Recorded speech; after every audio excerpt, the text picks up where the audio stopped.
The Galactic Medical Symposium had drawn representatives from 47 species, each eager to present their latest advancements in pediatric development. Dr. Lyra Vale stood backstage, checking her presentation one final time. Her proposal had been met with skepticism when she'd submitted it 3 months ago. Earth cats as a model for juvenile strength training, it sounded absurd even to her own ears sometimes. But the data didn't lie. The conference hall hummed with translated conversations, a cacophony of clicks, whistles, and harmonics blending into white noise. Lyra smoothed down her uniform and stepped onto the platform as her name was announced. The lights dimmed everywhere except the stage, and hundreds of alien eyes turned toward her. "Thank you for having me," Lyra began, her voice steady. "I'm here today to discuss an unconventional approach to juvenile physical development that has shown remarkable results aboard Station Kepler 442. Specifically, I've adapted exercise techniques observed in Felis catus common earth cats to help young aliens build strength and coordination." A ripple of what might have been amusement passed through the crowd. One of the Zentari delegates, a mantis-like being with compound eyes, tilted its head skeptically. Lyra had expected this. She pressed on. "6 months ago, I was assigned to care for Tovik, a Rinhari cub whose parents were diplomats stationed on Kepler 442. The Rinhari, as many of you know, are a feline-descended species from the Andromeda sector. Tovik was struggling with standard Rinhari strength training protocols. At 4 years old, he was significantly behind his developmental milestones. She pulled up a holographic display. A small, tawny-furred creature appeared, no larger than a human 5-year-old, with retractable claws and round, golden eyes. Tovik looked thin, almost frail, his movements cautious and uncertain in the archived footage. Tovik's muscle density was 62% of what it should have been for his age. His reaction time was slow. His parents were concerned he wouldn't be able to participate in the trials of ascension when he came of age, a cultural rite of passage critical to Rinhari identity. Lyra paused, letting the weight of that sink in. Among many species, failure to complete traditional rites meant social ostracism. Traditional Rinhari training involves weighted harnesses and endurance running. For Tovik, this only caused injury and further setbacks. That's when I remembered something from Earth, something I'd observed hundreds of times but never truly analyzed. She switched the hologram. Now, it showed a fluffy orange tabby cat, crouched low, its hindquarters wiggling before it pounced on a toy mouse. "The hunting crouch," Lyra said. "Earth cats perform this instinctively, sometimes dozens of times per day. Watch the muscle engagement." The hologram highlighted the cat's legs, back, and core in brilliant colors as it prepared to pounce.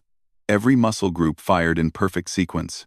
This single motion activates the posterior chain, engages the core stabilizers, and requires explosive power output. It's a full-body exercise disguised as play. Earth cats also perform what I call the mad dash, sudden sprints at full speed for no apparent reason. And then there's vertical leaping, stalking exercises, and the paw swipe, which develops hand-eye coordination and reflexes. She could see she had their attention now. Even the skeptical Zentari delegate had leaned forward. I began teaching Tovik these exercises, framing them as games rather than training. We started with the hunting crouch, 5 repetitions, 3 times daily. Then we added sprints across the station's observation deck. I hung toys from the ceiling for him to leap and swat at. Within 2 weeks, his muscle engagement had improved by 18%. The hologram shifted to show Tovik again, but different now. The cub was crouched in perfect form, his muscles taut beneath his fur. Then he exploded forward, catching a suspended ball with both paws, his face alight with joy. The key was making it fun. Lyra continued. Earth cats don't view these activities as exercise. They view them as play, as hunting practice, as natural behavior. By tapping into Tovik's feline instincts and presenting the exercises in this context, we bypassed his mental resistance and his fear of failure. She displayed a graph showing Tovik's progress over 6 months. The trajectory was remarkable. Muscle density, bone strength, reaction time. all climbing steadily upward until they not only met but exceeded average Rinhari benchmarks. After 4 months, Tovik's parents reported he was outperforming cubs who'd never had developmental delays.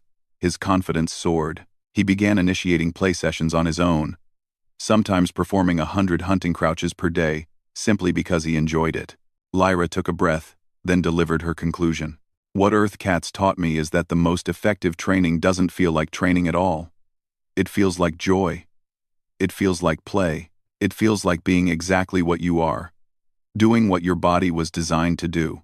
I believe this principle biomimetic play-based development can be adapted for juveniles across multiple species. We don't need to reinvent physiology. We just need to observe nature and learn from it. The lights came up. For a moment, there was silence. Then the Zentari delegate rose from its seat, its translator clicking to life. Dr. Vale, I have 23 questions about adapting this protocol for crystalline-based juveniles. Another delegate stood, then another.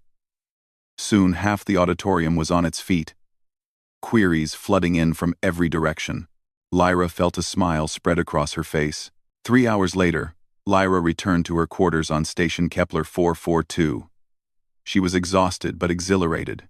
The symposium organizers had asked her to lead a working group on play-based juvenile development. 5 species had already requested preliminary protocols. As she entered her living space, a small golden blur shot across the room. Tovik! She laughed as the Rinhari cub skidded to a halt, his hunting crouch perfect, his eyes locked on a feather toy she'd left on the couch. Did you have fun at your presentation, Dr. Vale? He asked, his translator rendering his chirps and purrs into standard galactic common. I did, she said, crouching down to his level. And I told everyone about how strong and fast you've become. Tovik's chest puffed with pride.